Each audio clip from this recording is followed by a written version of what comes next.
Hey everyone, welcome to VIP Teacher, welcome to my channel, or welcome back. My name is Teacher Casey and I am here to walk you through the steps to joining our amazing teaching community. If you're ready to start your journey as an online ESL teacher with VIP Teacher, you're in the right place. Let's dive into everything you need to know step by step. The first thing you're going to do is you're going to use my link or maybe another teacher's link to get started, or you're first going to want to make sure that you are eligible. So let's make sure that you meet all of the requirements to get started. First, you must be eligible to work in the USA or Canada, but cannot reside in California, Connecticut, New York, Washington, or Washington, D.C. It's part of their business model. I am not sure all the reasonings. I know everyone asks me. There are just some things out of my control, believe me. I have lots of teacher friends that live in one of those places and they cannot teach for this amazing company. Next, you need native level English fluency and a K-12 education background in the USA or Canada. You also need a bachelor's degree or higher. It does not need to be a teaching degree. But lastly, and very importantly, you'll need a teaching certificate and or an ESL certification such as a TEFL, a TESOL, or equivalent, okay? So then step 2, you're going to complete your application. If you click on my link or another teacher's link, it will take you to this page here. It says sign up for VIP Teacher. If you signed up previously and it did not work out, you forgot to use your friend's referral code or mine, then you will need to sign up with another email. So I'm just going to Teacher Casey Store. Referral code. I will add my referral code to this email as well. There is a link that you can use to get started, or there's a referral code. Here's what you need to take a look at. I'm going to put in my name, my last name, my gender, location, date of birth, and I am a citizen of the US. Teaching expertise, grade level. I am actually certified to teach K through 8. I have different certifications for different skills. Subject matter, you need to have some type of certification and teacher expertise for this, okay? Make sure that you fill this out. I have been told that people are coming back or not being able to move forward because they have not completed this. You're going to put in your educational background, so your degree, your major, university, graduation time, your work experience, and here's your teacher certification. All right, so boost your credibility as a qualified instructor by uploading your teaching certificate. All right, guys, so you just completed your application and you're ready to move on to the next step. When you get verified that you are eligible to teach with VIP Teacher, I'm probably going to do that this whole time. Schedule and prepare for your demo. It is 25 minutes, but you only teach, show what you've got, showcase your teaching for 10 minutes, okay? Stay tuned. At the end of this video, I'm going to give you all of my extra tips, my ideas, show you some examples of props and things that I have spread out on my desk. So please stay tuned for that. So after your application is approved, you'll need to schedule a live demo session. This is your chance to showcase your teaching skills. VIP Teacher provides a demo lesson guide, which you can access through the portal, okay? It's about 9 slides long. I will not show you all of them, but I will show you a couple. And here's what you need to focus on. This comes straight from the VIP Teacher recruiting rubric, okay? This comes straight from the recruiting team. They gave this to me because they have said a lot of teachers are missing out on some of these points or things. So, number 1, TPR. TPR is total physical response, okay? Use gestures and body language to make the lesson fun and engaging. And response is you're hoping to get some type of response from the kiddo. Click, and you're showing them how to click, and you're hoping their response is they're going to click on the screen, okay? Props. Bring some simple props like flashcards, stuffed animals, or a whiteboard to support your lesson. I still use them in my classes now. I know a lot of teachers are saying you don't need any more flashcards or props, but you know, they help their learning, so why not use them? And it's on your rubric. So number 3, student interaction. Aim for at least 50% student talk time. The parents want to hear their kids speaking. Use prompts to encourage the student to participate actively. Hand by your ear to repeat, or microphone. I pretend this is my microphone sometimes to get a kid to talk, la la la la, back and forth, some kind of fun to get them started, get them engaged. But I use this as my microphone. I mean, really, if I needed something, I could use my water bottle. Next is a reward system. Again, I'll show you at the end some possible rewards you could use, but show how you would motivate your students.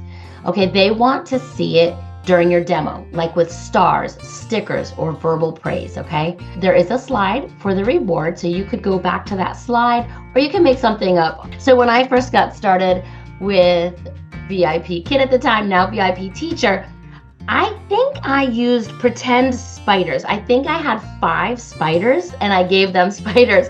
And I told the demo teacher at the end, I'm like, I had Halloween or something like that. I remember talking to her, or maybe it was my little bag of dinosaurs. I took 5 toys out of my kindergarten stuff. I have 5 little vehicles in baggies if I know a student likes trucks or something. I love dinosaurs. Some other tips would be prepare your space.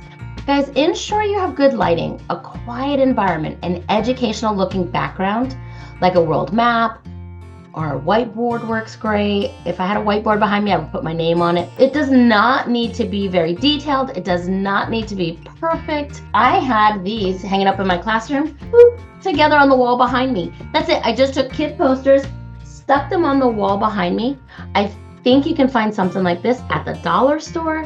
Use clear and simple language. Avoid unnecessary words and speak at a steady pace. When you're using TPR, that helps you to be able to not use that incidental language, that extra language that we put in sometimes. So use your TPR, use clear and simple language. A good rule of thumb is to follow the I do, we do, and you do model. Start by demonstrating, right? Then we practice together. Then let the student try independently. A lot of the classes are set up in this way. We introduce the vocabulary, they practice with some sentences, and then there's some dialogue and things that they do independently. Next, highlight keywords. Use underlining or pointing to emphasize target words or sentences. Sometimes if I feel they're important, I will put them on my whiteboard. Stay positive, smile, and stay encouraging. Even if there's a mistake, it's all about creating a supportive atmosphere. Help them fix their mistake. Use your TPR, use your words, point to your mouth if you need to. Just be positive. Here's another one where they told me that teachers are getting sent away or just staying in limbo. You have to send in your documents now. Back when I got started, there was a place where we uploaded everything. Now, your documents have to be sent to recruitment@VIPTeacher.com, okay? Documents must be sent to the recruitment group as soon as possible to avoid delays and cancellations of contracts. These documents need to be checked before you can receive your contract, okay? So you want to send them to recruitment@VIPTeacher.com. I'll try to put that in the description box as well. So like I said, many people have been disqualifying themselves by not getting this part done. Okay, this would be like your teaching certificates or anything you need to send them to upload, okay? We're almost finished, stay with me. Step 6, start teaching and tracking progress. So once you've passed your demo and your materials have been checked, congratulations, you're officially a VIP teacher. So from here, you're gonna start the certifications. VIP Teacher has many great lessons to support your professional development as an ESL teacher as well.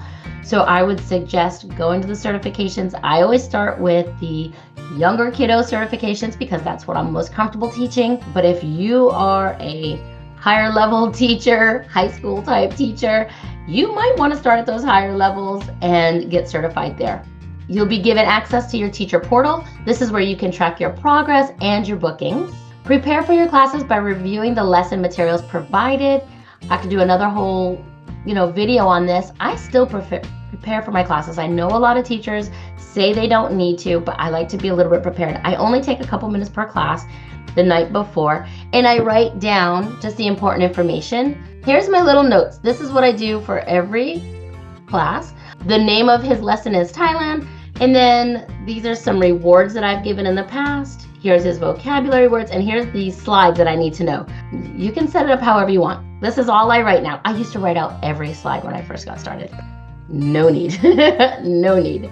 So use the skills from your demo to make your lessons engaging and fun. Support and questions. If you have questions along the way, please email me, casey.oswald@gmail.com. Don't worry, the team will be there also. The VIP teacher support team is here to help as well.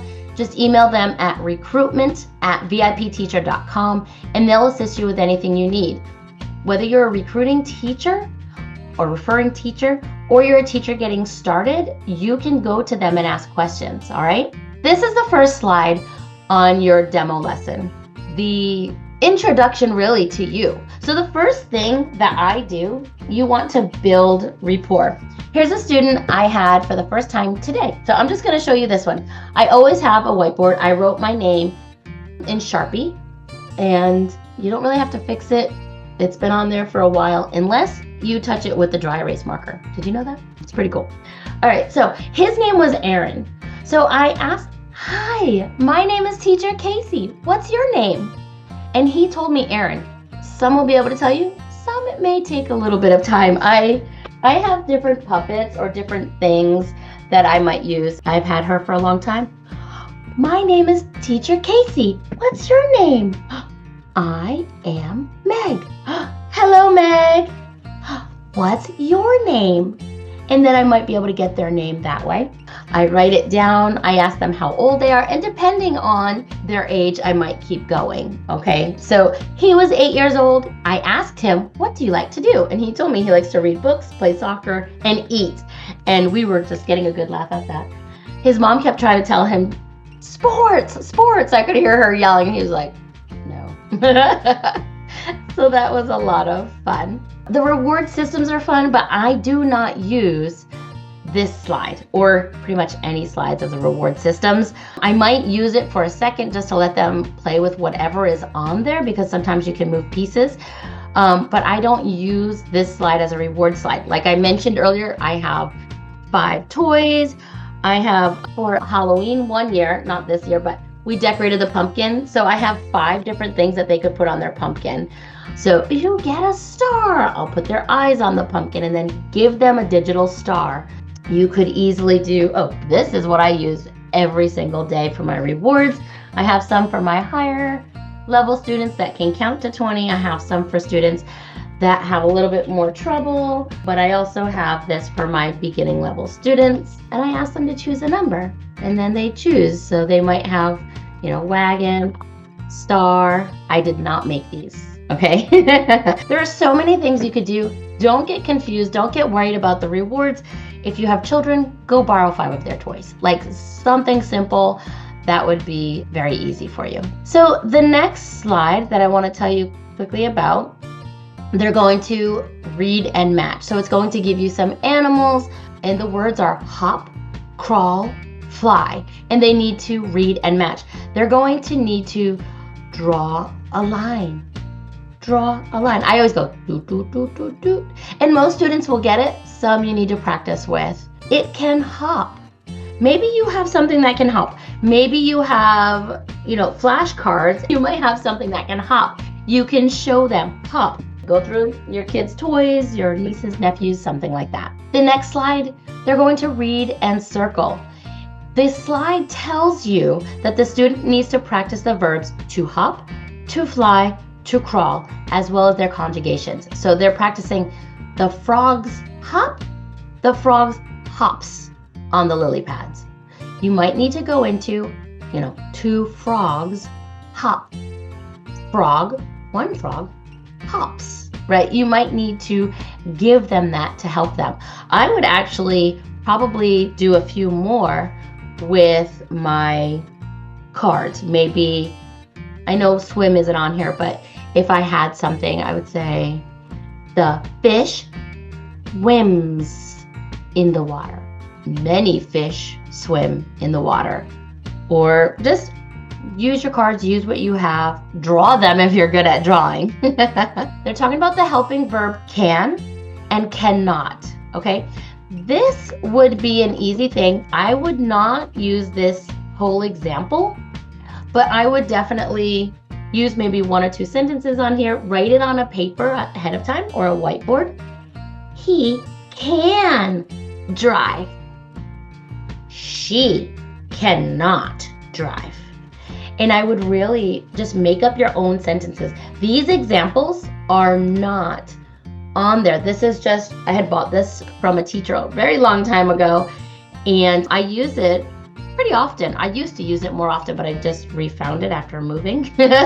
So I plan on using it again because it has articles, and that's in my class tomorrow.